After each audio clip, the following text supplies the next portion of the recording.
Sir 15 सालों का जो मार्क्सिस्ट असेंबली का जो हैंड है सबसे सामने ये नशे में सिला है। डेवलपमेंट के नाम पे सिर्फ अपने बनाने का काम किया है। तो लोगों ने अपनी बार ठान लिया है, अपनी बार हमारा स्थानिक उम्मीदवार होगा, हमारा लोकल उम्मीदवार होगा, बुलेट पटेल साहब को जिता के खिलाना है और अब की बार बदलाव करना है।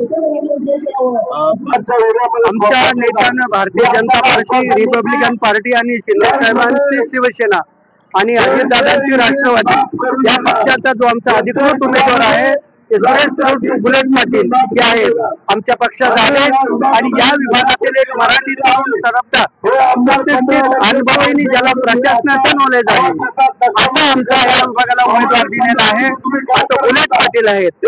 या मानपूर परिसराचा जर आपण विभागाचा जर विचार केला तर गेले 15 वर्ष आमच्या तरुणांची बर्बादी झालेली आहे, व्यसनापासून बर्बाद झाले, प्रगती नाही, आमच्याकडे एका मोठं शाळा नाही, मोठं कॉलेज नाही, विद्यापीठ नाही। अशा सगळ्या गोष्टीचा विचार करून त्या महायुतीनं हा भ्रष्टाचार हे नशामुक्ती आणि इथं असणारी गुंडागर्दी नष्ट करण्यासाठी जो उमेदवार आम्हाला दिलेला आहे त्या उमेदवाराला आमच्या नेत्याच्या आदेशाने आम्ही संपूर्ण ताकदीने उभे आहोत त्यांच्या पाठीशी आणि सुरेश पाटील बुलेट पाटील हा यांचा विजय या शिवाजीनगर मानपूर मध्ये 120% आहे हा आमचा विश्वास 100% पाटील। धन्यवाद। एक अच्छा और स्थानिक उम्मीदवार पहली बार खड़ा हुआ है यहाँ पे, तो मंडी के बारे में सब जानते हैं, पुलिस प्रशासन में भी ये लोग काम किए।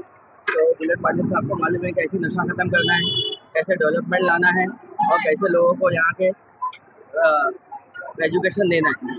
यहाँ हमारे जितने भी आमदार आते हैं, खासदार आते हैं, उन लोगों को हॉल के लिए जगह मिल जाती है, अपने लिए जगह मिल जाती है, लेकिन स्कूल के लिए जगह नहीं मिलती। क्या कहेंगे यहाँ की जमीनों पे खरा उतरेंगे? बिल्कुल बिल्कुल, स्थानिक उम्मीदवार है, वो जनता की सारी बात समझते हैं, जनता के क्या प्रॉब्लम है वो जानते हैं। तो बुलेट पाटिल साहब 100% ये सारा काम करके देंगे और अल्लाह ने चाहा तो ये फर्स्ट क्लास सीट आ रही है, कोई नहीं रोका है।